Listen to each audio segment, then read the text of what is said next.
They took off 12:25, starboard outer engine, backfiring, smoothed out, high oil pressure indication. So they were supposed to go out over Donegal Bay to jettison depth charges and fuel, and then come back and land. Now the propellers, the Bristol Pegasus 18 engines, the propellers could not be feathered. Okay. So this meant the engine not running for any reason, including engine failure, with tremendous drag on the aircraft. Then, so it was windmilling. The co-pilot, he could see it. He said the propeller was windmilling, and I couldn't do anything about it. But then the engine seized, and Plasko, he was from Winnipeg, by the way. Yeah, and he looked at, and it was basically the unfeathered and windmilling propeller and reduction gear separate from the engine, fall, and then it lodged in the float below the wing. And the propeller, and that weighs about 1,000 pounds. Yeah. About 1,000 pounds, just gigantic steel piece. And it jammed in the float, and so that they just simply could not stay up then.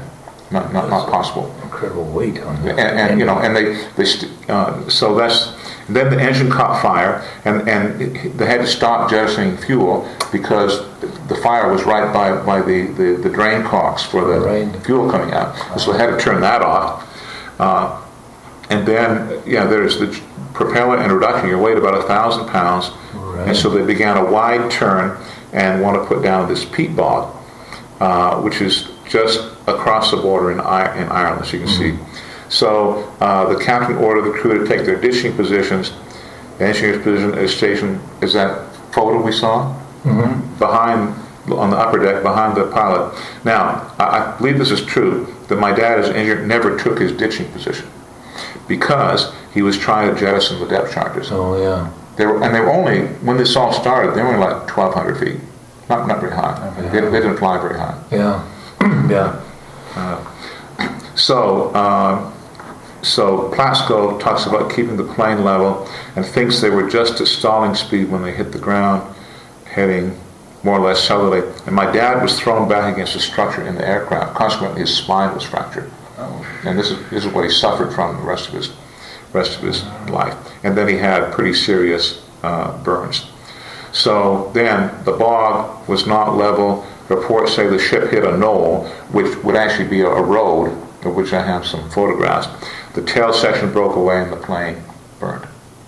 Plasko was thrown clear, and then he told me, he said to my dad, I said, if Plasko was able to crawl and said, Roger, we've got to get out of here or we're going to get killed by our own bullets, because the heat of the fire was causing ammunition to fire off in all directions. Oh my goodness! And so what they did, there was kind of a ditch, sort of, they call it a bog hole locally, full of water, and Plasko and my dad just got down in there, so they were below the level of the ammunition firing off.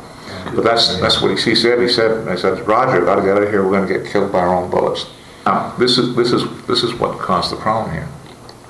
This is a propeller hub from a Sunderland, and this is this other end. This is the end of the crankshaft, came off the crank, and here you hit that there was a reduction gear.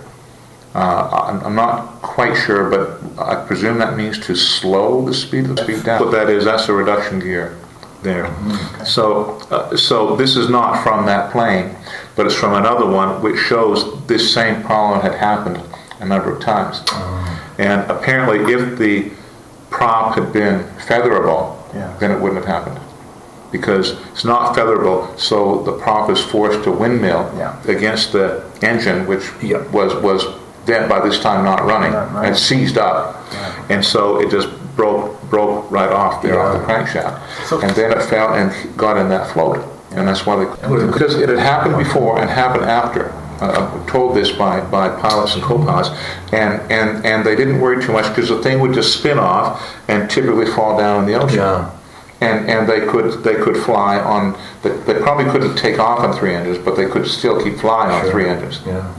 And so, but anyway, this then is an example of that, where it's broken right off from the crankshaft here, and the propeller blades would be on this hook. But there was this record saying that when they were taking off, I mean, presumably they would have already run the engines up before leaving. But when they were taking off, there was some backfiring.